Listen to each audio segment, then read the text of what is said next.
रहमान, कैसे हो? यार, हिंदी भाषा और इसका साहित्य, ये जानने की कोशिश करनी है हम लोगों को, राइट? और मैं इसमें लगा हुआ था कुछ दिनों से। और मैं शुरुआत करना चाह रहा हूँ, कुछ कुछ बातें तुम लोग को समझाऊंगा जरा सा कुछ भाषा के बारे में, राइट?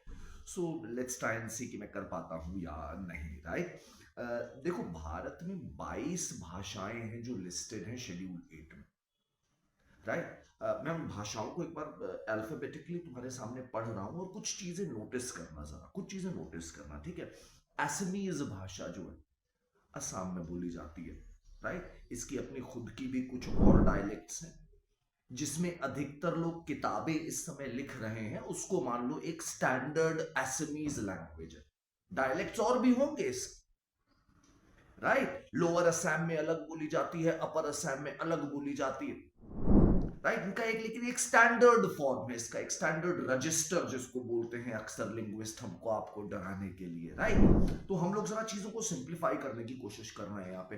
तो असमीज हो गई एक भाषा, ये असम के इलाके में बोली जा रही है। इसमें साहित्य भी लिखा जा रहा होगा, ऑफ कोर्स, राइट? फिर है देखो बंगाली, ये बंगाल में भी बोली जा रही होगी, बांग्लादेश में भी, दोनों में थोड़े थोड़े अलग अंतर भी होंगे, as you can understand, right? थोड़े थोड़े अंतर भी होंगे।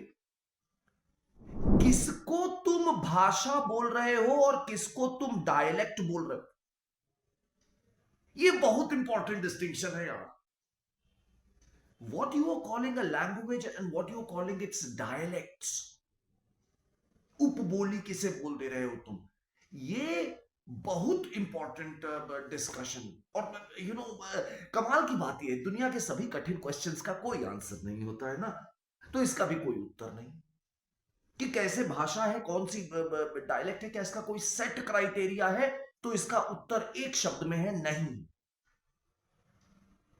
लैंग्वेज और डायलेक्ट के कोई सेट क्राइटेरिया डिफाइन करने के नहीं है। They are more dependent upon सामाजिक, आर्थिक, राजनैतिक व्यवस्थाएं, rather than any feature to do with language.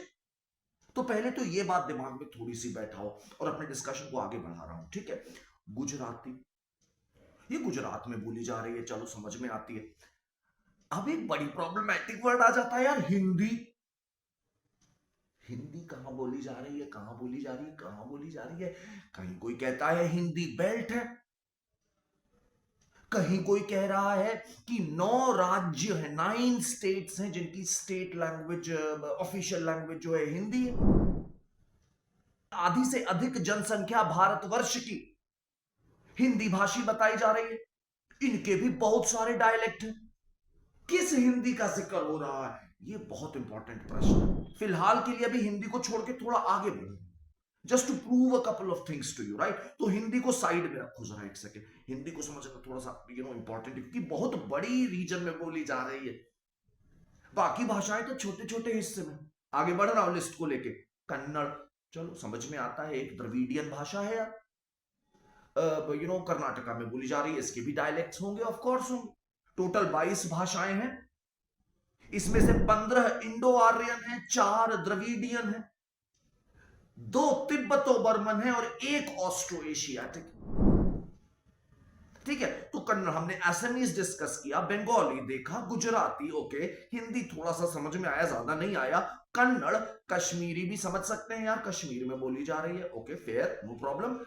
Konkani, Konkani तो और आसान है, अपनी जो कोंकण के रीजन में बोली जा रही होगी, डायलेक्ट्स होंगे, चलो मान लेते हैं, लेकिन एक लैंग्वेज हो गई कोंकणी। मलयालम बोली जा रही है तुम्हारी इधर, केरला, नो प्रॉब्लम। फिर आ गई मणिपुरी, राइट? मणिपुर, मराठी, महाराष्ट्र, नेपाली, ओके ठीक है, fair enough. Oriya, okay.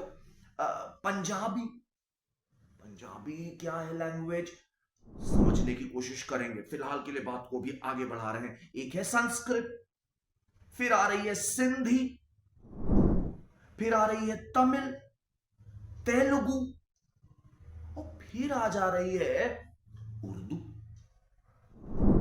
Urdu के संग भी यही समस्या है कि उर्दू को तुम जैसे हिंदी को किसी खास रीजन से जोड़ नहीं सकते हो तुम, या किसी एक ग्रुप से नहीं जोड़ पाओगे। बाकी सब जो 22 में से 20 भाषाएं हैं, उनको तुम किसी एक प्रांत, रीजन या ग्रुप के संग जोड़ पा रहे हो, सिवाय दो भाषाओं के। एक तो हमने पकड़ी हिंदी और दूसरी हमने तुमको अभी बताई उर्दू, राइट। इसके अलावा और भी 4 भाषाएं हैं, बोडो, संथली, मैथिली, डोगरी।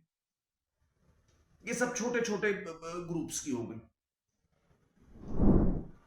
2 प्रॉब्लमैटिक वर्ड निकल के आए हैं बेटा, हिंदी और उर्दू। और कमाल की बात यह है कि अगर तुम एक भाषा को जानना चाहते हो, उसके हिस्ट्री को समझना चाहते हो, तो बिना दूसरी को जाने तुम्हें समझ ही नहीं आएगी। तो हिंदी उर्दू का जो इतिहास है वो इतना कॉमन है, इतना एक सा है कि बिना एक को समझे तुम दूसरा नहीं समझ सकते हो। तो पहले तो ये बात दिमाग में बैठाओ। अब इन 22 में से हम अब हिंदी और उर्दू की हमें बात करनी। मेरा आज की सेशन में कोशिश होगी कि मैं हिंदी पर फोकस अपना रखूं। उर्दू के लिए भगवान ने चाहा, मुझे ताकत दी, तो मैं जरूर एक क्लास उसके लिए भी बनाऊंगा, राइट। लेकिन अभी के लिए बात को हिंदी के समकक्ष रखते हैं। अच्छा, अब और बात समझो यार, एक बातें और एक दो पता चली है ना कि भाई ये 22 भाषाएं, इनको हमने ऑफिशियल लैंग्वेज का स्टेटस दे दिया है अपने शेड्यूल 8 में डाल के। बट बात यहां खत्म नहीं होती। 38 और भाषाएं हैं जिन्होंने अप्लाई कर रखा है कि हमें भी शेड्यूल 8 में आना है। बहुत सी भाषाएं हैं भाई। सरकार ने इसके लिए कई कमिटीज बनाई हैं। जैसे एक हमको बताया जा रहा है कि 1996 में बनाई गई पाहवा कमेटी, फिर एक बार 2003 में बनाई जा रही है सीताकांत महापात्रा कमेटी। और इन कमेटी में तो सोचो मुझसे कितने ज्यादा समझदार लोग बैठे होंगे यार। लेकिन इन कमेटी को भी कुछ नहीं समझ में आया। इन्होंने भी कहा कि लैंग्वेज और डायलेक्ट में कोई क्राइटेरिया डिफाइनिंग हो ही नहीं सकता भारत जैसे देश के संदर्भ में इस समय। तो ये केवल और केवल एक बड़ा सब्जेक्टिव एलिमेंट हो रहा है कि आप किसको भाषा बोल रहे हैं, किसको आप डायलेक्ट बोल रहे हैं। पहले तो एक ये बात जरा समझो, दिमाग में बैठाओ कि बड़ी बड़ी कमिटी बनाने के बाद भी हमको नहीं समझ में आ रहा है। तो इसका मतलब ये हो गया कि थोड़ा सा चीजों को अगर हम लोग सिंप्लीफाई कर पाएंगे तो हमें कुछ मजा जरूर आएगा यहाँ पे, कुछ मजा जरूर आएगा यहाँ पे, ठीक है।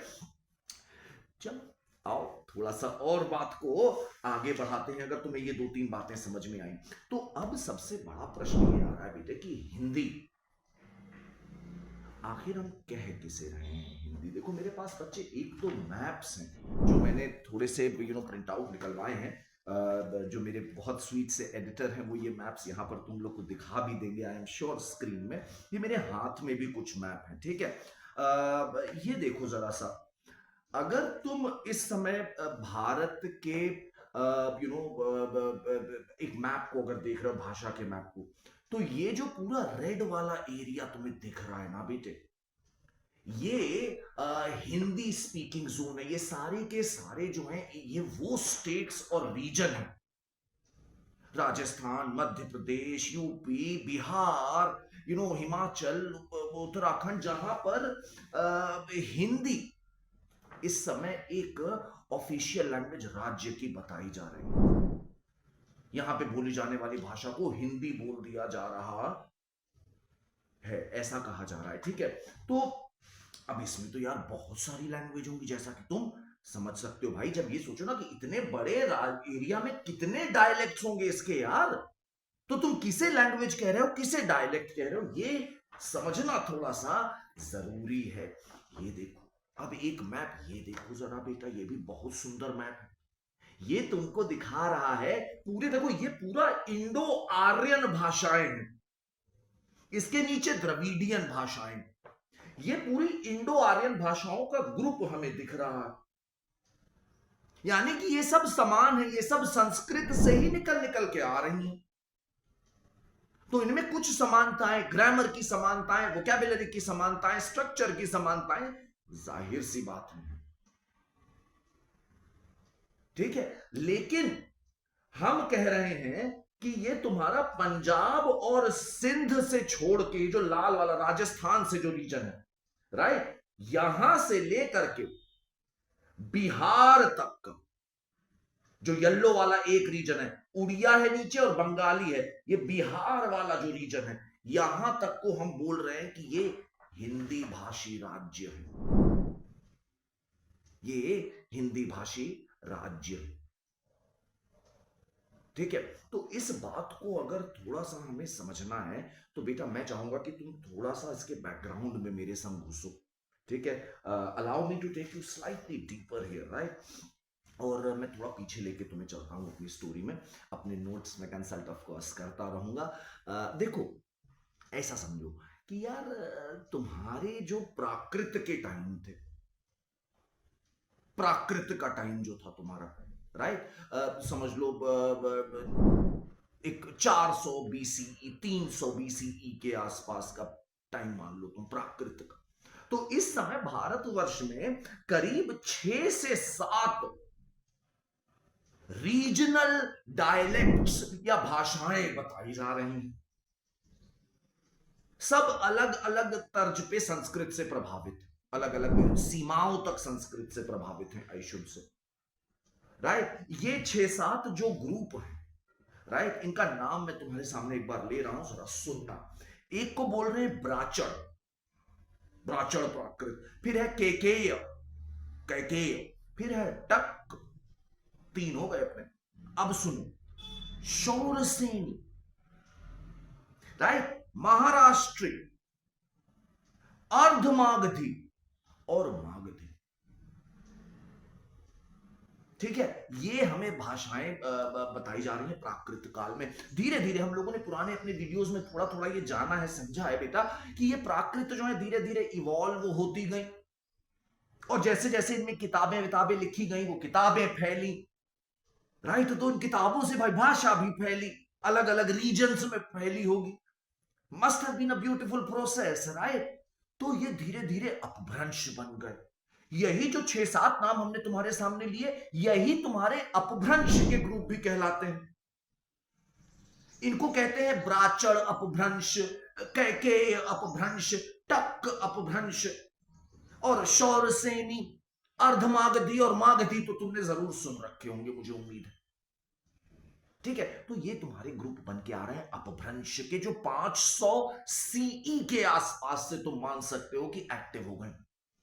अब ये तुम्हारे स्टैंडर्ड लैंग्वेजेस, और यही अपभ्रंश करीब करीब 1000 सीई के आसपास they will start transitioning into modern Indo-Aryan languages, जिसका मैप हम लोग यहां पे देख रहे हैं। मॉडर्न इंडो आर्यन लैंग्वेजेस बनने लगेंगी 1000 सीई के आसपास, 1200 सीई के आसपास, depending upon different different languages. अच्छा ठीक है, तो अब समझो जरा सा, ये जो तुम्हारी ब्राचड़ अपभ्रंश है, ब्राचड़ अपभ्रंश जो है, ये तुम्हारी सिंधी भाषा लेकर के आएगी। यहां से सिंधी भाषा निकल रही है, जो मॉडर्न सिंधी लैंग्वेज है। ये जो तुम्हारी कैकेय अपभ्रंश है, जो हमने बोला अभी तुम्हारे सामने, इसी कैकेय अपभ्रंश से तुम्हारी एक भाषा निकल के आ रही है जिसे बोल रहे हैं लहंदा। ये पंजाब में बहुत प्रसिद्ध है, लहंदा, राइट। फिर अगला जो तुम्हारा है वो है टक, टक से निकल के आ रही है पंजाबी। टक जो तुम्हारा अपभ्रंश था, उससे निकल के भाषा जो आ रही है उसे कह रहे हैं पंजाबी, राइट। अच्छा फिर देखो शौरसेनी, शौरसेनी, शूरसेन जो तो तुम्हारा ये ब्रज का रीजन था, समझ लो ब्रज का रीजन, राइट। मथुरा वृंदावन के आसपास का रीजन तुम्हारा, वेस्टर्न यूपी कह लो। तो यहां पे जो प्राकृत थी उसका भी नाम था शौरसेन, शूरसेन, और जो अपभ्रंश बनी उसको भी कह रहे हैं शूरसेनी अपभ्रंश। ये शौरसेनी अपभ्रंश महत्वपूर्ण है यार, इससे बहुत सारी इंडो आर्यन भाषाएं निकली हुई हैं अभी की, है ना। अच्छा एक बात मैं तुम्हें और समझाना चाहूंगा, जरा देखो, लेट मी सी कि तुम मतलब हम समझा पाते हैं कि नहीं तुमको, और तुम समझ पाते हो कि नहीं। हम इसको पूरे को क्यों नहीं हिंदी कह दे रहे हैं जब सब संस्कृत से ही निकले हैं? तो हम ये क्यों नहीं कह दे रहे कि ये सब हिंदी बेल्ट है? इसलिए नहीं कह दे रहे क्योंकि देखो जो भाषाएं इनको हम एक्सक्लूड कर रहे हैं, जैसे किसको एक्सक्लूड किया हमने? देखो हमने पंजाबी को एक्सक्लूड किया, हमने बंगाली को एक्सक्लूड कर दिया, राइट? इनको क्यों एक्सक्लूड कर पा रहे हैं हम? क्योंकि इनका अपना खुद का बहुत बड़ा लिटरेचर एग्जिस्ट कर रहा है, तो इनकी अपनी खुद की बहुत अच्छी आइडेंटिटी है, तो इनको हम लैंग्वेज बोल दे रहे हैं rather than simply calling them a dialect. समझे मेरी बात थोड़ी सी? तो ये थोड़ा सा देखना, ध्यान रखना कि सब्जेक्टिव है, ठीक है? अच्छा, अब मैं तुम्हें आगे क्या कह रहा था कि शौरसेनी जो है, शौरसेनी अपभ्रंश, इससे निकल के जो तुम्हारी मॉडर्न डे भाषाएं आ रही हैं, उनके नाम जरा सुनो, मजेदार हैं। एक है गुजराती, ठीक है, और उसके बाद सुनना जरा नाम जो जो आ रहे हैं। गुजराती तो आ ही रही है, फिर कौन सी आ रही है? राजस्थानी, वेस्टर्न हिंदी और पहाड़ी हिंदी। मैप समझना प्लीज तुम लोग, ठीक है? ये मैप बहुत प्यारा मैप है, राइट? ये मैप गौर से देखो, इसमें देखो तुम्हें दिखाया जा रहा है कि राजस्थानी अलग भाषा हो गई, देखो हरी वाली ये है ना, ये अलग भाषा है, राइट? फिर ये देखो, ये जो तुम्हारा ऑरेंज और ये हल्का सा पिंक टाइप का शेड है, इसको कह रहे हैं बेटा ये है तुम्हारी हिंदी बेल्ट, एक तरह से कह सकते हो। ये है हिंदी भाषाएं या और उनकी बोलियां जो काफी कनेक्टेड है एक दूसरे से। राजस्थानी उतनी कनेक्टेड नहीं है हिंदी से, ना ही ये जो इधर बिहार के साइड में देखो भोजपुरी, मगही और मैथिली भाषाएं, ये हिंदी की इन बोलियों से उतना लिंक नहीं है उनका। जो ये बोल रहे हैं उनको समझना मुश्किल है इनकी भाषा बोलने वालों के लिए। You get my point here, right? तो इनमें काफी असमानताएं हैं अपेरेंटली, राइट? अच्छा, तो देखो देखो पॉइंट हम तुम्हें कुछ ऐसा समझाना चाह रहे हैं कि हिंदी की जो ये भाषाएं, इनको भी हमने दो डिवीजन में बांटा हुआ है, वेस्टर्न हिंदी और ईस्टर्न हिंदी। वेस्टर्न और ईस्टर्न हिंदी, ये जो ऑरेंज वाली है ये भी बटी हुई है, अभी इनके बारे में बात करेंगे, रुको जरा सा, ठीक है?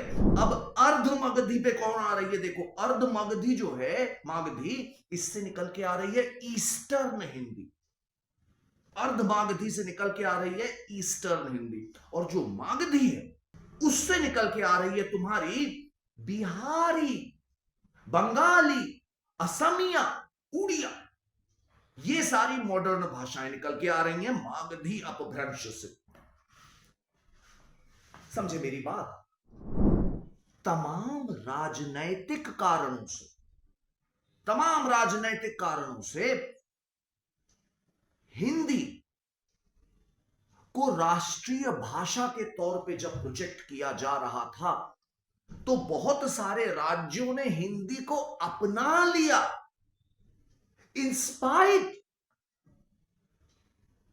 of their languages being markedly different from Hindi. Despite at times their own languages having a rich literature, they chose to call their language Hindi. तो उनकी भाषाएं जो थी वो अपने आप हिंदी का डायलेक्ट बन सी गई यार, थी नहीं, बन गई। तो हिंदी जिसको अब हम अपनी राष्ट्रभाषा बनाना चाहते हैं, वो हिंदी है क्या? वो बेटा 5 भाषा समूहों का मेल है। 5 भाषा समूह कौन कौन से? सुनना, वेस्टर्न हिंदी, ईस्टर्न हिंदी, राजस्थानी, बिहारी और पहाड़ी हिंदी। ये 5 भाषाएं, 5 भाषा समूह, टोटल ओवरऑल इनमें करीब करीब 48 डायलेक्ट्स हैं। and we all collectively call them as Hindi. Rajasthani कहां से निकली? देखो 5 भाषा समूह हमने तुम्हें बोला, western Hindi, eastern Hindi, right, Rajasthani और पहाड़ी और बिहारी, ये 5 भाषा समूह हो गए। अब देखो इन 5 भाषा समूहों को जरा गौर से देखो और सोचो कि ये किस अपभ्रंश से निकल रहे हैं। राजस्थानी, वेस्टर्न हिंदी और पहाड़ी हिंदी, ये तीनों निकल के आ रहे हैं शौरसेनी से, शौरसेनी अपभ्रंश से। और जो तुम्हारा ये है ईस्टर्न हिंदी, ईस्टर्न हिंदी में तुम्हारी आती है अवधी, बाघेली, ये वाली भाषाएं, ये निकल के आ रही हैं तुम्हारी अर्धमागधी से, ईस्टर्न हिंदी। और 5वां समूह था बेटा बिहारी। बिहारी किससे निकल के आ रही है? मागधी से, उस मागधी से जिससे बंगाली, उड़िया और असमीज भी आ रही है। So do you see the argument here? The argument will now sound something like this कि बेटा बिहारी भाषा जो है वो अगर तुम उसके इतिहास को देखोगे तो वो ज्यादा करीब है असमिया के, बंगाली के, उड़िया के, पर उसको हम हिंदी बोल दे रहे हैं। ऐसा कर पाए क्योंकि बिहारी का खुद का अपना बहुत ज्यादा एक शायद लिटरेचर नहीं रहा, राइट, शायद। अच्छा ध्यान रखो बेटा, मुझे उतनी नॉलेज है नहीं जितनी शायद तुम्हें मेरी शक्ल से कभी कभी लग जाता हो, है ना। मुझे है नहीं उतनी नॉलेज, मैं भी बेटा पढ़ पढ़ के समझ के बोल रहा हूं तो गलतियां जरूर करूंगा। मेरा ऑब्जेक्टिव यहां पे तुमको कंप्लीट ज्ञान देना नहीं है, मेरे पास ही नहीं है। मेरा ऑब्जेक्टिव है कि मैं तुमको कुछ सिंप्लीफाई कर पाऊं, जहां पे मैं थोड़ी चीज समझ पाया हूं मैं तुमको भी समझा पाऊं, तुम बाद में इसको और अच्छा समझ के कभी मुझे समझा देना, राइट। तो ये बात को ध्यान रखना बच्चे, है ना, कहीं गलती हो तो एक आध जगह गलती हो सकती है, लेकिन ओवरऑल जब तुम इस सेशन को देखोगे तो इसमें तुम्हें कुछ ना कुछ पॉजिटिव चीजें समझ में जरूर आनी चाहिए, ये मेरा दावा है। तो मैं तुमसे फिर से एक बार रिपीट कर रहा हूं बेटा, मैं तुमसे क्या कह रहा हूं कि हिंदी जिसको अभी हम अपनी हिंदी कह रहे हैं, इसमें बेसिकली 5 लैंग्वेज फैमिलीज हैं, 48 डायलेक्ट्स, 5 लैंग्वेज फैमिलीज इसमें है। देखो कौन कौन सी, आओ समझो, अब समझ में शायद मैं पाए तुम्हारे थोड़ा सा। ये जो लाल वाला है राजस्थानी, राइट, राजस्थानी के अपने खुद बहुत सारे डायलेक्ट्स हैं। राजस्थानी किससे निकली है? शूरसेनी से निकली है। फिर हम ये जो तुम्हारा सेंट्रल जोन है जिसे हिंदी प्रॉपर कह रहे हैं हम, ये है हिंदी प्रॉपर, इसमें मान लो एक ऐसे बीच में लाइन है, तो वेस्टर्न हिंदी और ईस्टर्न हिंदी ये भी अलग अलग है। क्यों? क्योंकि वेस्टर्न हिंदी निकल के आ रही है किससे? शूरसेनी से, जिससे राजस्थानी और पहाड़ी भी निकले। लेकिन ईस्टर्न हिंदी निकल के आ रही है किससे? अर्धमागधी से। ध्यान रखना, ठीक। अच्छा उसके बाद देखो, है ना, फिर तुम्हारी पहाड़ी हिंदी। पहाड़ी हिंदी समझ लो बेटा, पहाड़ी हिंदी के भी अपने बहुत सारे जो है क्या कहते हैं डायलेक्ट्स, राइट। कुमाऊं में अलग, गढ़वाल में अलग, हिमाचल में अलग, बहुत सारे इनके अपने डायलेक्ट्स हैं। और ये जब बोलेंगे तो हो सकता है एक नॉर्मल हिंदी भाषी को, जो कि प्रॉपर यहां का है, क्या कहते हैं इधर ये सेंट्रल जोन का जिसे हम कह रहे हैं, ऑरेंज वाली जोन का जो है, उसको हो सकता है पहाड़ी हिंदी समझ ही ना आए। उसको हो सकता है कि बिहारी हिंदी समझ में ना आए, राजस्थानी हिंदी समझ में ही ना आए, लेकिन फिर भी उन भाषाओं को हम हिंदी का डायलेक्ट कह दे रहे हैं राजनैतिक वजहों से, ठीक है। तो ये 5 भाषा समूह और 48 डायलेक्ट, ये 5 भाषा समूह शौरसेनी, अर्धमगधी और मगधी तीनों ही अपभ्रंश से निकले हैं, ठीक है। और इनका करीब करीब जो है 48 डायलेक्ट है, ये तो हमने तुम्हें बता ही दिया है, ठीक है। चलो आगे आगे देखो जरा सा, ये मैप और समझो थोड़ा सा, देखो यार, है ना, ये जो वेस्टर्न हिंदी है, वेस्टर्न हिंदी जो देखो, ये ऑरेंज वाला सेंट्रल जोन पे फोकस करना, भूल जाओ राजस्थानी को, भूल जाओ बिहारी को, भूल जाओ पहाड़ी को, वो तीनों उतना लिंक्ड नहीं है हिंदी से। हिंदी में प्राइमरीली हम बात कर रहे हैं वेस्टर्न हिंदी और ईस्टर्न हिंदी, तो जो वेस्टर्न हिंदी है उसमें तुम्हारे इंपॉर्टेंट डायलेक्ट्स हो गए, कौन कौन से हो गए देखो, उसमें तुम कहोगे हरियाणवी, खड़ी बोली, बहुत इंपॉर्टेंट है खड़ी बोली, ये दिल्ली के आसपास के रीजन में बोली जाने वाली हिंदी का डायलेक्ट है, खड़ी बोली, राइट। इसको तुम जो है यहां पर इसको कुछ लोगों का कहना है कि इसको कौरवी भी कहते हैं, क्योंकि ये कुरुक्षेत्र के आसपास बोली जा रही है ना, कुरुक्षेत्र के आसपास बोली जा रही है दिल्ली, तो इसे कौरवी भी कहा जा रहा है। एक इसका नाम खड़ी बोली का कौरवी है। ये बहुत इंपॉर्टेंट रोल प्ले करने वाली है बेटा खड़ी बोली। जो हिंदी हम आप आजकल यूज कर रहे हैं वो खड़ी बोली है, राइट। वो खड़ी बोली के चेंजेस आएंगे इसमें भाई। तो खड़ी बोली, फिर देखो उसके नीचे तुम्हें शायद मैप में दिख रहा होगा, नहीं तो जो बगल में मैप लगा है उसमें भी फोकस करके देख पाओगे, ब्रज भाषा, ब्रज भाषा, राइट। इसका भी अपना बहुत बड़ा इतिहास रहा है, ब्रज भाषा का भी जानेंगे थोड़ी देर में, राइट। तो ब्रज भाषा ये तुम्हारी ब्रज के रीजन में बोली जा रही, बुंदेली, ये सब तुम्हारी कहला रही है बेटे वेस्टर्न हिंदी डायलेक्ट्स। और ईस्टर्न हिंदी डायलेक्ट्स में तुम्हारी आ जाएंगी अवधी और बाघेली, कन्नौजी, ये भाषाएं, ये भाषाएं तुम्हारी ईस्टर्न हिंदी के डायलेक्ट्स में आएंगी। मेरी बात समझे। अब देखो अवधी, ब्रज भाषा, इन सब का अपना बहुत अच्छा इतिहास है, राजस्थानी का अपना इतिहास है, बिहारी का अपना इतिहास है, राइट। इन सब का अपना अपना बहुत प्यारा प्यारा इतिहास है, but due to political reasons we are trying to club all of them together and call it Hindi. इसके कुछ फायदे भी हैं, कुछ नुकसान भी हैं, राइट।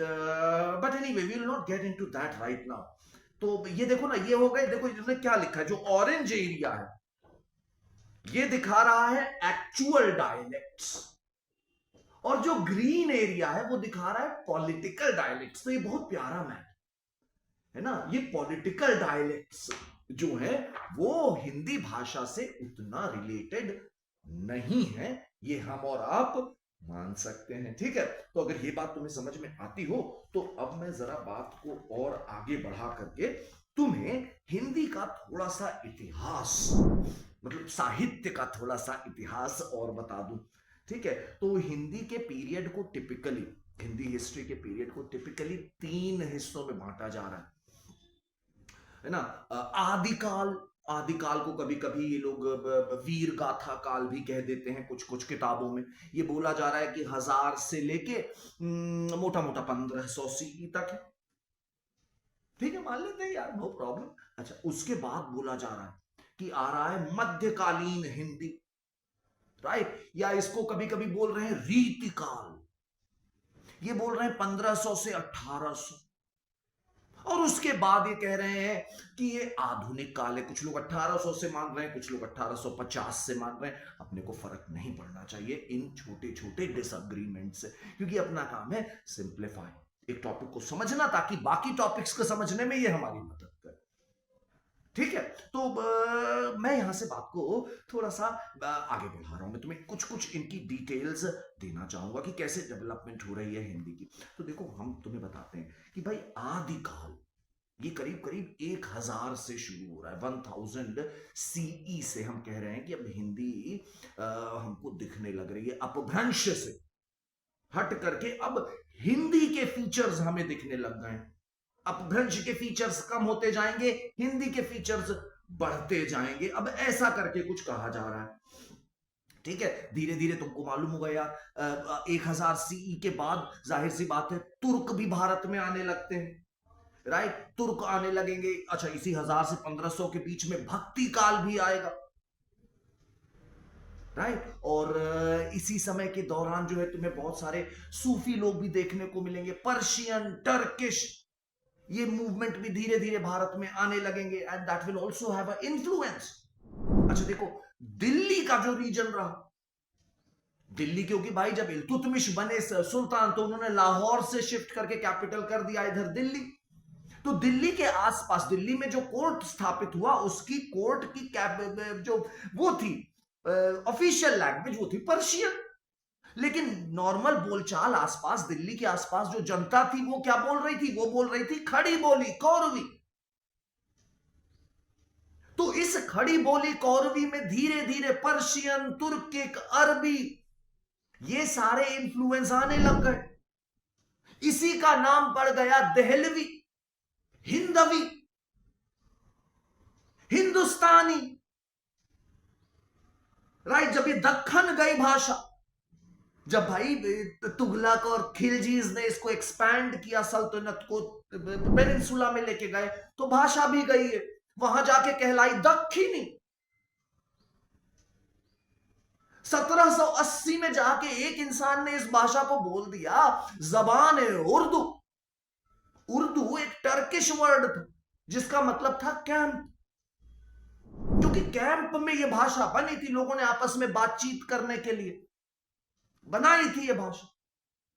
तो यही देख रहे, समझ लो, खड़ी बोली, खड़ी बोली में पर्शियन इन्फ्लुएंस बढ़ता गया, वही स्ट्रक्चर रहा, अधिकतर शब्द वही प्राकृत के रहे, लेकिन धीरे धीरे अरबी, फारसी बढ़ता रहा, और यही कहलाने लग गई दहलवी, हिंदवी, हिंदुस्तानी, उर्दू। और इसी के बाद में दो रजिस्टर कट के बने हैं, एक को बोल रहे हैं हिंदी, एक को बोल रहे हैं उर्दू। दोनों भाषाएं हिंदुस्तानी से ही निकल के आ रही हैं, राइट। और बाद में जैसे धीरे धीरे 1900 के आसपास जो है देश का माहौल थोड़ा सा राजनीतिक होता गया, कम्युनल होता चला गया, तो ये भाषाएं जो हैं इनका भी डिवीजन और ज्यादा वो कर दिया गया, स्ट्रिक्ट। कैसे कर दिया गया भाई? जब संस्कृत का इंफ्लुएंस बढ़ा दिया गया, पर्शियन का घटा दिया गया, तो वो बन गई हिंदी, राइट। और जब संस्कृत का घटा दिया गया, उर्दू, और उसका पर्शियन का बढ़ा दिया गया, तो वो बन गई उर्दू। और देखो समझो, इस तरह के और भी बहुत एग्जाम्पल्स हमें दूसरे देशों में मिलते हैं कि एक ही भाषा के दो अलग अलग रूप बस बने हुए हैं, उन्हीं को ऑफिशियल लैंग्वेज अलग अलग कंट्रीज बना के बैठ गई हैं। भाषाओं में कोई बहुत ज्यादा अंतर नहीं, राइट। तो ये बात थोड़ी सी समझने वाली है, ठीक है। अच्छा, तो 1000 से 1500 के बीच में कई डायलेक्ट्स जो हैं उनमें लिटरेचर भी लिखी जा रही है। कैसे लिखी जा रही है? देखो, जैसे हम तुम्हें बताएं, इस समय लिटरेचर लिखी जा रही है दक्षिणी में, अवधि, ब्रज में, राइट। और लिखी जा रही है डिंगल, डिंगल साहित्य ऐसे कहते हैं। ये बेसिकली देखो समझो, राजस्थान में जो है, जो यहाँ के बहादुर रूलर्स हुए, तो डिंगल साहित्य, एक चीज पता चल रही है। देखो क्या है, समझते हैं। हम लोग को बताया जा रहा है बेटा कि राजपूत जो ब्रेव वॉरियर्स थे, इनकी ब्रेवरी को यूलोजाइज करते हुए, प्रशंसा करते हुए इनकी बहादुरी की, राजस्थान के लोकल पोएट्स जो रचना कर रहे हैं उसको कह रहे हैं डिंगल साहित्य और पिंगल साहित्य। वेस्टर्न राजस्थान में इसको नाम दिया जा रहा है डिंगल भाषा, मतलब डायलेक्ट हो गया एक तरह का, राइट। और इसमें ये लोग चारण नाम के कवि हैं। ये कोई कवि बोले जा रहे हैं जिनको, मतलब एक नहीं है, ये एक तरह का समझ लो ग्रुप है, जो कवि है ना सारे, they are being called as चारण। और वो प्रशंसा में ऐसे ऐसे काव्य लिख रहे हैं। जैसे हम लोगों को नाम बताया जा रहा है, बेटे तुम्हारा क्या नाम है? एक है खुमान रासो, जो लिखा है दलपत विजय ने। फिर हम लोग को बताया जा रहा है, एक है बिसल देव रासो, ये लिखा है तुम्हारे क्या कहते हैं, नरपति नाल ने। बिसल देव रासो जो है, ये विशाल देव एक राजा थे, इनको विग्रह राजा भी बोला जा रहा है, विग्रह राज चतुर्थ, बड़े प्रसिद्ध राजा रहे हैं ये चौहान डायनेस्टी के। तो उनकी प्रशंसा करते हुए लिखा गया है बिसल देव रासो। किसने लिखा है? नरपति नाल ने लिखा है, राइट। और पृथ्वीराज रासो तो लिखा ही गया है, चंद बरदाई ने लिखा है। तो हम तुम्हें क्या समझाना चाह रहे हैं? तुम्हें समझाना चाह रहे हैं, देखो दो चीज। पहले तो यहां पे एक बताए जा रहे हैं चारण कवि, इन लोगों ने जो रचनाएं करी उन्हें कहते हैं रासो काव्य। इसीलिए इसको वीर गाथा काल भी कह देते हैं, क्योंकि इसमें ये वीर गाथाएं बहुत सारी लिखी गई हैं, राइट। कहीं ना कहीं पर राजस्थानी डोमिनेट कर रही है इस दौरान, ये भी समझ सकते हो। ठीक है। अच्छा, इसी तरह ये तो वेस्टर्न राजस्थान में, ईस्टर्न राजस्थान में भाट कवि बताए जा रहे हैं। यहां पे जो ग्रुप ऑफ पोएट्स हैं, they are being called as भाट। इन लोगों ने भी ऐसी ही रचनाएं करी हैं। इनकी भाषा में थोड़ा थोड़ा ब्रज भाषा का भी इंफ्लुएंस दिख जाता है। ठीक है, दिख रहे, नो प्रॉब्लम। तो ये वर्ड बनते हैं डिंगल और पिंगल, है ना। डिंगल और पिंगल तुमको प्री में शायद कंफ्यूज करने के लिए कभी कोई दे दे, राइट। बट वहां पे अपना एम अभी ये नहीं है, अपना एम अभी प्री नहीं है, अपना एम मेंस भी नहीं है। अपना एम यहाँ पे थोड़ा भाषा को समझना है इस समय, राइट। तो मैं तुम्हें क्या कह रहा हूं कि भाई डिंगल पिंगल इस तरह की रचनाएं आदिकाल में लिखी गई। ठीक है। और देखो इस दौरान जो है नाथ साहित्य और सिद्ध साहित्य भी बना है। उनकी रचनाओं में भी बहुत सारे नाथपंथी और सिद्ध जन बताए जा रहे हैं। इन लोगों ने भी हिंदी का इस्तेमाल करके, पुरानी हिंदी का इस्तेमाल करके रचनाएं लिखी, छंद लिखे हैं, दोहे लिखे, राइट। इसमें नाम बताया जा रहा है गोरखनाथ का। गोरखनाथ का एक बड़ा नाम इसमें बताया जा रहा है। दूसरा नाम ऑफ कोर्स इसमें तुम्हें याद रखना चाहिए, एक नाम है विद्यापति का। विद्यापति भी इस दौरान हिंदी का अपनी रचनाओं में इस्तेमाल कर रहे हैं। विद्यापति कौन थे? विद्यापति बेटा मैथिली के बहुत बड़े लेखक थे। मैथिली हो गई तुम्हारी बिहारी की एक डायलेक्ट, तो हम तो बिहारी को भी मान रहे हैं ना इसमें, तो उनकी रचनाओं को भी हम हिंदी की रचना से एक तरह से कहीं ना कहीं रिलेटेड मान रहे हैं। तो विद्यापति एक महत्वपूर्ण नाम है 14वीं शताब्दी, जिन्होंने न केवल बंगाली, असमिया, उड़िया बल्कि हिंदी में भी काफी महत्वपूर्ण योगदान दिया है, शुरुआती हिंदी साहित्य, ऐसा उनके बारे में कहा जाता है। ठीक है। तो विद्यापति हो गए, कबीर हो गए। कबीर ने भी जो अपनी रचनाएं करी उसमें हिंदी का ही इस्तेमाल किया, बोलचाल की भाषा हिंदी का, और उससे भी हिंदी को काफी रेलेवेंस, फैलाव मिला, राइट। तो कबीर का भी नाम ध्यान रखेंगे शुरुआती स्टेज में। इसके बाद बेटा तुम्हारा आ रहा है मध्यकाल, जिसको रीतिकाल भी कहते हैं कुछ लोग, 1500 से करीब करीब 1800 तक, राइट। इसमें जो है इस दौरान हमको देखने को मिल रहा है कि कहीं ना कहीं पर जो संस्कृत के, राइट, संस्कृत के एक तरह के जो रिटोरिकल ट्रेडिशंस होते हैं, राइट, वो उसी रीति को फॉलो किया जाने की यहां पर भी कोशिश करी गई है। उसी रीति को यहां पर भी फॉलो किए जाने की कोशिश हमें दिख रही है। हाँ, तो देखो ये 1500 से 1800 का टाइम है, जो 1500 से 1800 का, ठीक है।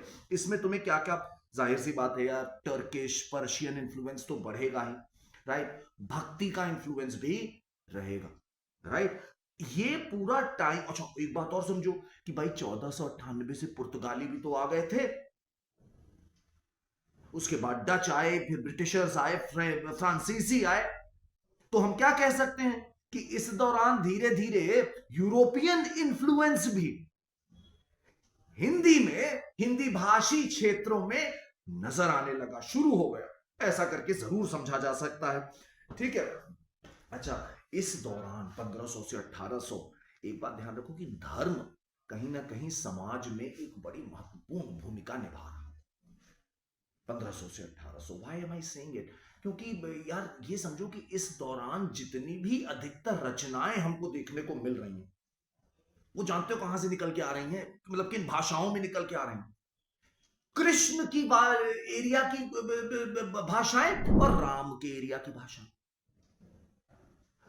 राम के जहां पे राम जी का, अयोध्या के आसपास जो भाषा थी वो थी ईस्टर्न हिंदी, अवधी। तो अवधि के साहित्य बहुत रचना मिल रही है तुम्हें इस समय। वैसे ही कृष्ण नगरी के आसपास की भाषा थी ब्रज भाषा, तो बहुत सारा साहित्य ब्रज भाषा में लिखा गया, राइट। तो ब्रज भाषा और अवधि 1500 से 1800 के बीच में डोमिनेट कर रही हैं। हालांकि डिंगल और पिंगल और दक्षिणी, मैथिली, इन सब में भी लिखा जा रहा है, रचनाएं हो रही हैं। खड़ी बोली में भी धीरे धीरे रचनाएं शुरू हो गई हैं। इनफैक्ट खड़ी बोली में रचना तो अगर तुम देखो तो वो शुरुआत से ही आदिकाल में आमिर खुसरो ने ही कर दिया। आमिर खुसरो जब अपनी पहेलियां लिखते थे, मुकरी लिखते थे, तो उसमें हिंदी का इस्तेमाल था, खड़ी बोली का इस्तेमाल था। समझ रहे हो ना? अच्छा ठीक है। तो देखो इस समय जो है तुम्हारे क्या कहते हैं, हमने तुम्हें बताया कि अवधी और ब्रज भाषा का काफी इस्तेमाल हो रहा है 1500 से 1800 के दरमियान, मध्यकाल में। ठीक है। राइटर्स इस समय बड़े बड़े तुम्हें मिल रहे हैं, मलिक मोहम्मद जायसी, सूरदास, मीराबाई, तुलसीदास, ये अधिकतर नाम तुम्हें मिल रहे हैं। एक नाम जिनका मैं जिक्र करूंगा यहां पर, ये हैं बिहारी लाल। बिहारी लाल ये बताए जा रहे हैं 1595 से लेके 1663 के दरमियान इनका टाइमलाइन। बिहारी लाल इंपॉर्टेंट इसलिए बन जाते हैं क्योंकि बताया जा रहा है कि ये राजा जय सिंह, जो कि औरंगजेब के समकालीन थे, जो कि शिवाजी के संग जिन्होंने ट्रीटी ऑफ पुरंदर साइन करी थी, तो ये राजा जयसिंह के कोर्ट में थे। बिहारी लाल चौबे का नाम बताया जा रहा है। और ये बिहारी लाल भाई जो थे ना यार, ये ऐसा कुछ बताया जा रहा है, राजा जय सिंह अपेरेंटली अपनी किसी रानी के प्रेम में इतना ज्यादा भाव विभोर हो गए that he started neglecting his official duties, public duties. But कोई भी सभा, कोई डर रहा था कि भी राजा को कौन बोले कि यार आप ये क्या कर रहे हैं, who will question the king.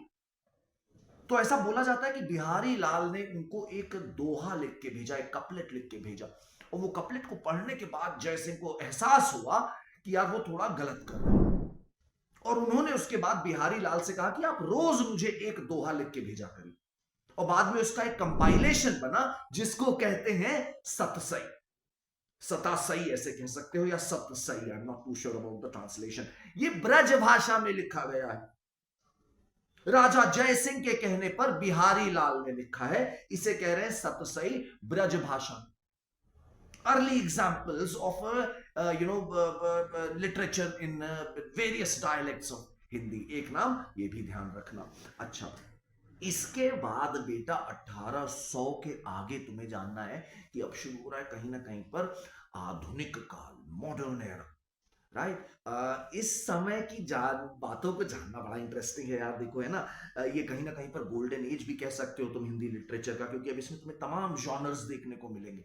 Novel, short stories, biographies, autobiographies, drama, you name it you will have it, right. तो अभी गोल्डन एज भी है कहीं ना कहीं पर। इसकी बात शुरू करने से पहले मैं तुम्हें कहीं ना कहीं कुछ एक दो लोगों से मिलवाना चाहता हूं। ठीक है, पहले उनकी बात करेंगे तब तुम्हें समझ में आएगा कि यहाँ क्या हो रहा है।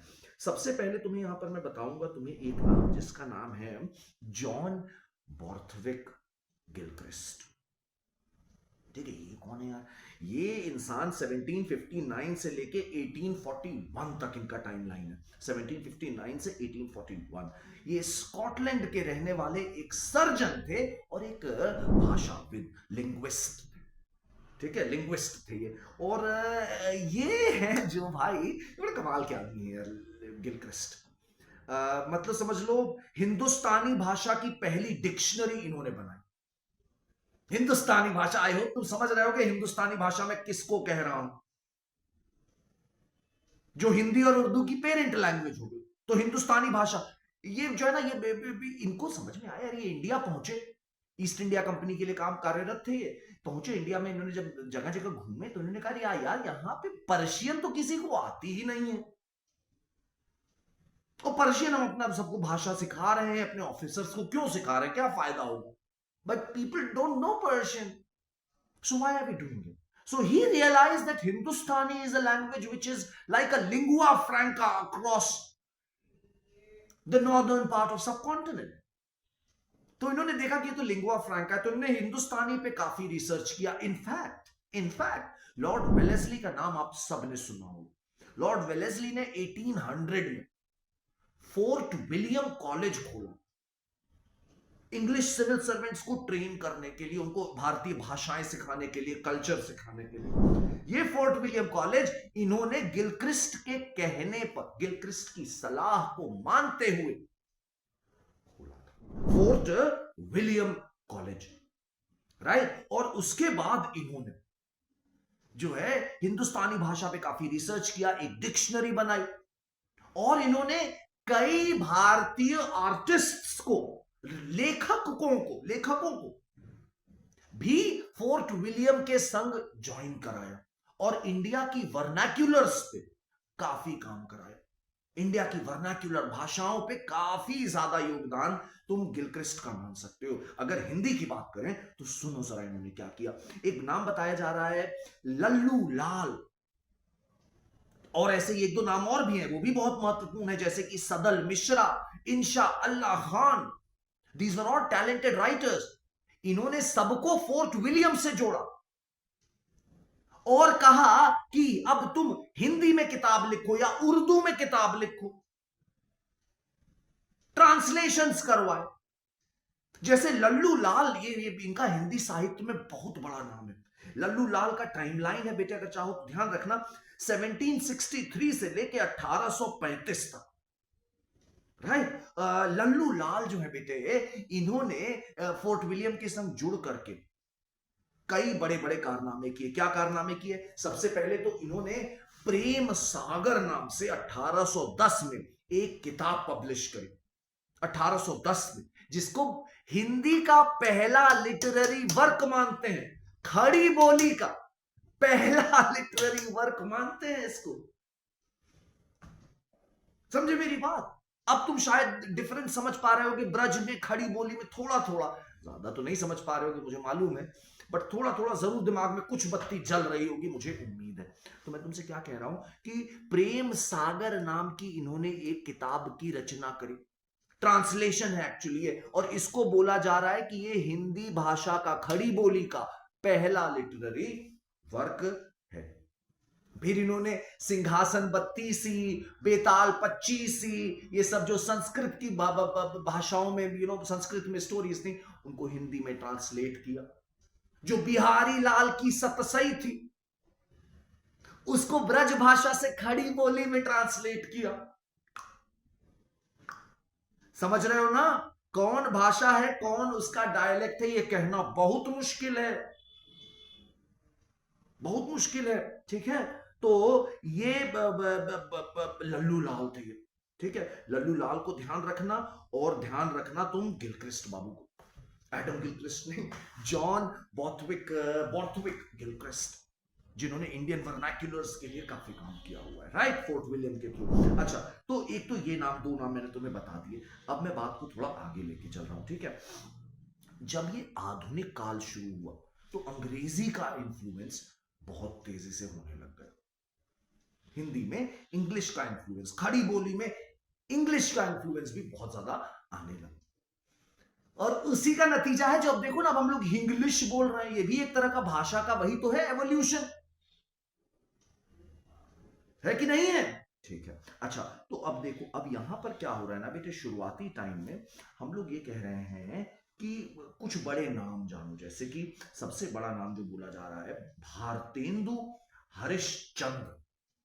ये 1850 से लेके, राइट, 1850 से लेके 1885 तक इनका टाइमलाइन है। इनको बोला जाता है, भारत मतलब हिंदी में जितने लोग बहुत अच्छे राइटर्स रहे, उनको टाइटल क्या दिया जाता है जानते हो? युग चारण।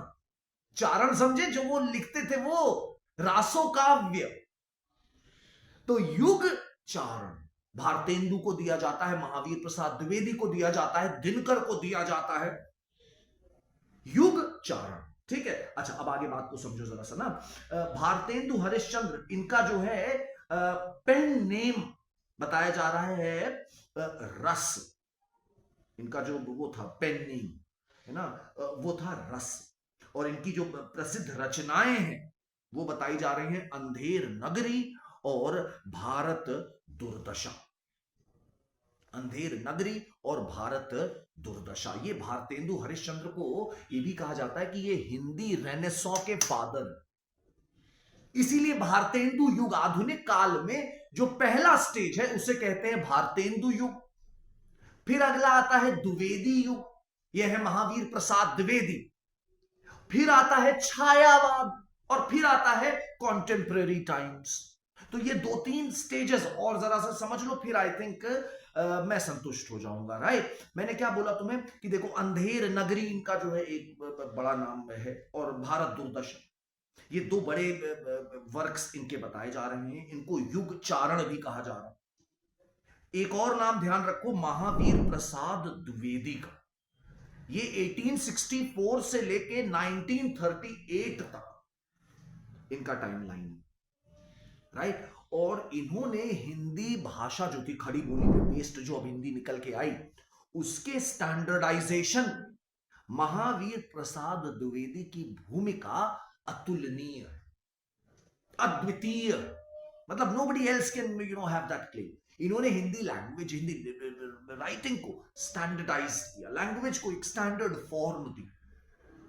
उसके पहले थोड़ा सा उतना स्टैंडर्ड की चीजें, मतलब स्टैंडर्ड मतलब in the sense there were not specific rules which you are following. तो इन्होंने थोड़ा और रूल बेस बनाया, ठीक है। अच्छा, इसी एक दो क्या कहते हैं फैक्ट्स तुम्हें थोड़ा सा और दे रहा हूं यहां पर।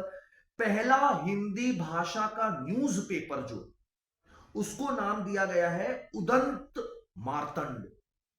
उदंत मार्तंड, ये 1826 में पंडित जुगल किशोर शुक्ल ने कलकत्ता से शुरू किया था, लेकिन ज्यादा चल नहीं पाया, साल भर के अंदर ही ये बंद हो गया।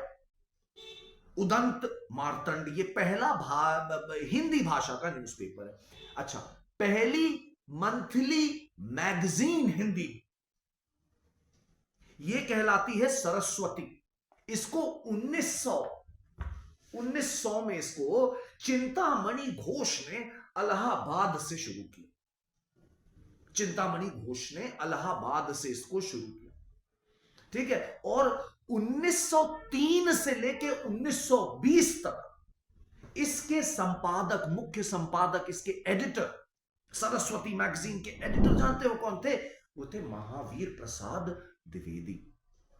और महावीर प्रसाद द्विवेदी ने कई हिंदी राइटर्स को बहुत ज्यादा एनकरेज किया है, बहुत ज्यादा एनकरेज किया है। किसने? महावीर प्रसाद द्विवेदी ने। किसके थ्रू? सरस्वती मैगजीन के थ्रू, जिसके ये एडिटर थे करीब 17 साल, 1903 से लेके 1920 तक। और तुमको याद रखना चाहिए कि ये वो समय था जब राष्ट्रवाद की भावना भी बहुत तेजी से भारतवर्ष में फैली हुई। तो इनका योगदान जो है, और सरस्वती का योगदान उस दिशा में भी बहुत प्यारा है।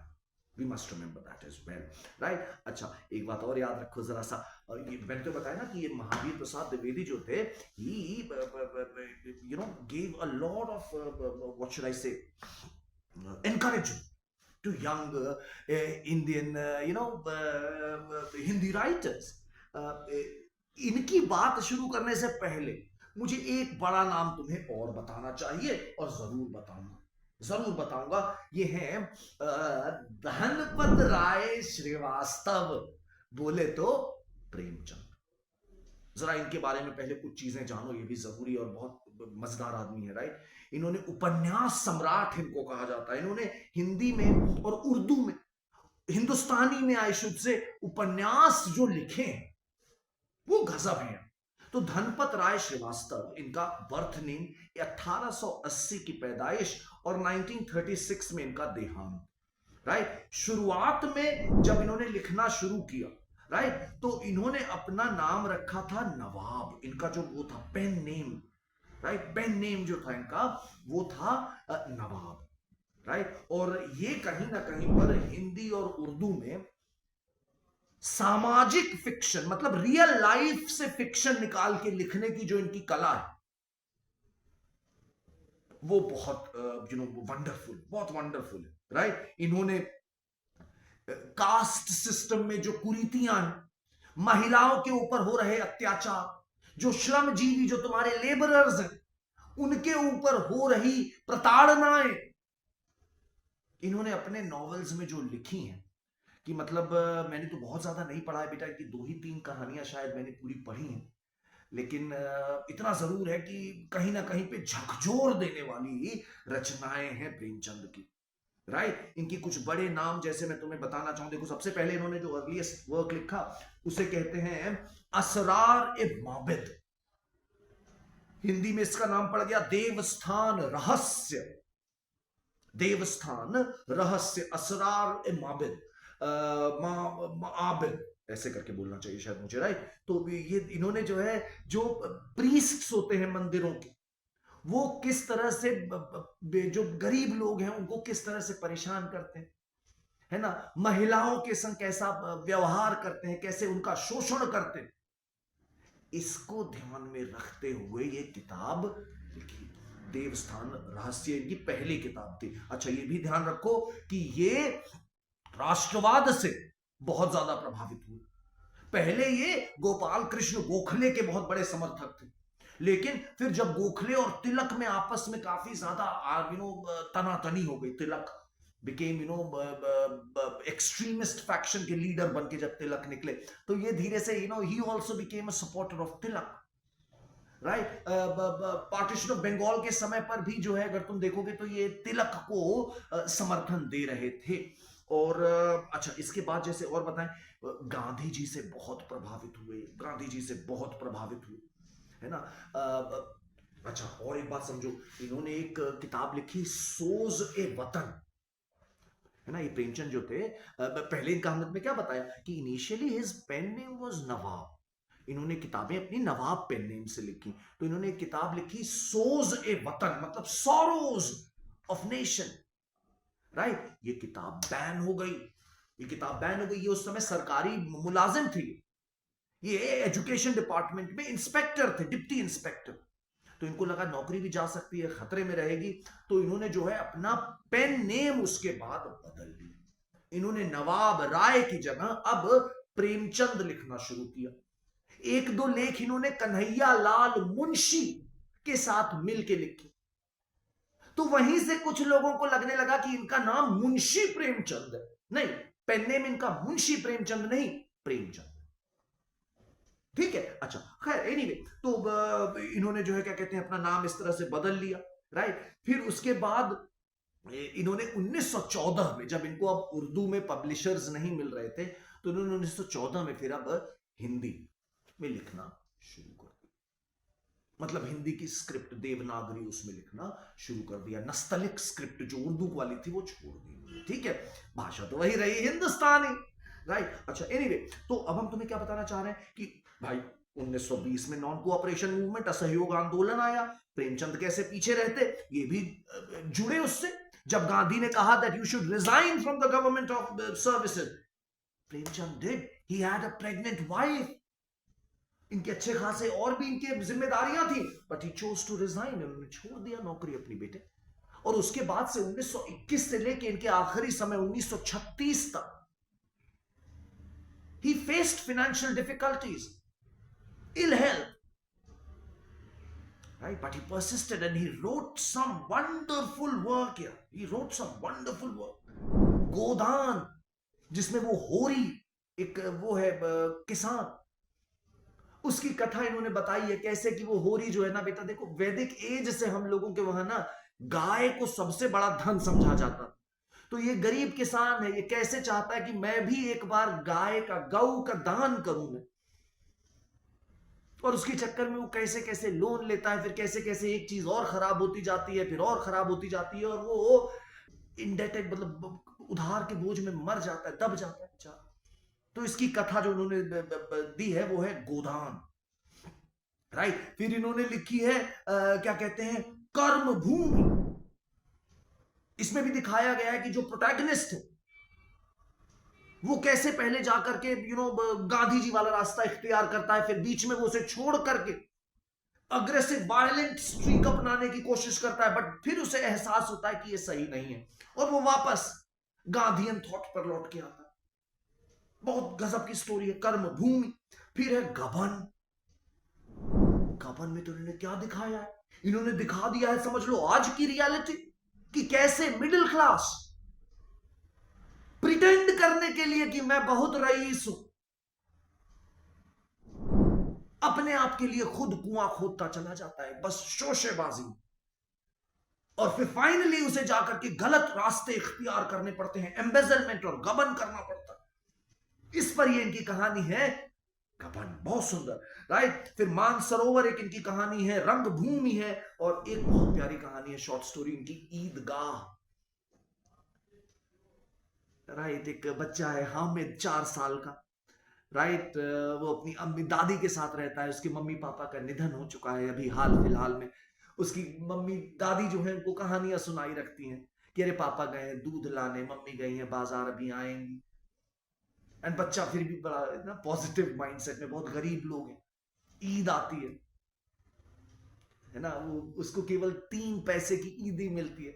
वो अपने दोस्तों के संग जाता है हाट में, बाजार, सब दोस्त उसका मजाक उड़ा रहे हैं, उसके कपड़े का, उसके पैसे का, उसकी ईदी का,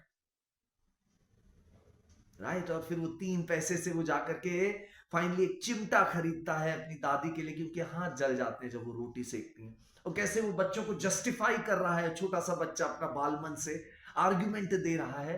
वो बहुत खूबसूरत डिपिक्शन है ईदगाह, राइट, मुंशी प्रेमचंद, राइट। और ये भी इनकी एक बड़ी बेहतरीन कहानी है। टैगोर देखो, रविन्द्रनाथ टैगोर, राइट, बंगाली में लिखा, पूरे उनको विश्व में ख्याति मिली। इकबाल उर्दू में लिखा, उनको पूरे विश्व में ख्याति मिली। पर प्रेमचंद, उनको कहीं ना कहीं इस ख्याति से पूरे विश्व में ख्याति, डंका बजे, नोबेल पुरस्कार मिले, इस ख्याति से वो थोड़े अछूते रह गए। इसकी वजह कई रही।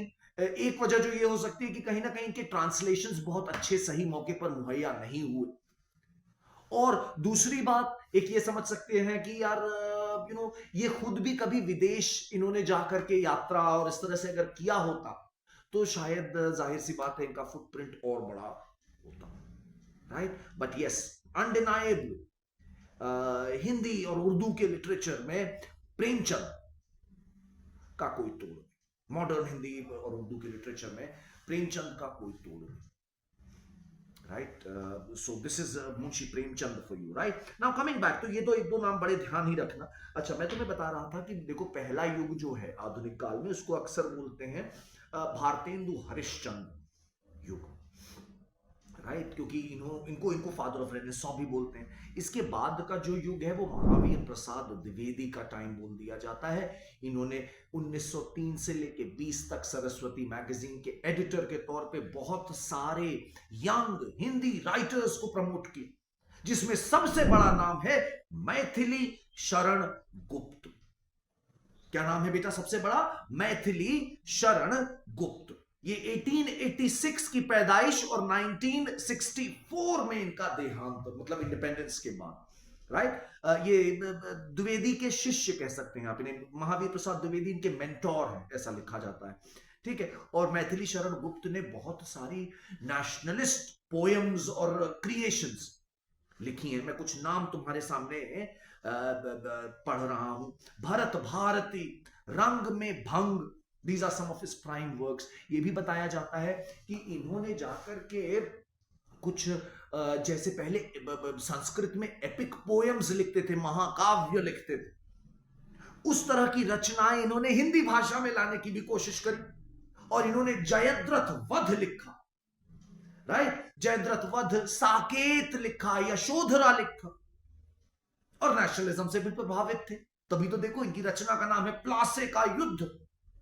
Again, fascinating, isn't it? So multiple shades these people have, right? Which is what makes them so wonderful. Maithili Sharan Gupt for you guys, right?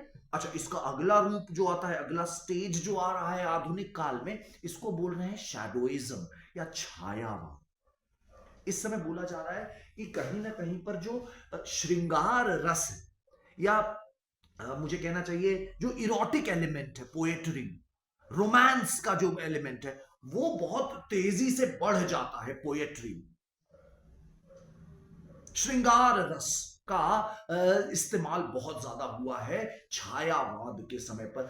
4 नाम बोले जाते हैं जिनको बोला जाता है pillars of Chhayavad in Hindi literature. Pillars of Chhayavad, ये चारों नाम मैं तुम्हारे सामने बोल रहा हूं, एक बार सुन लेना, ठीक है।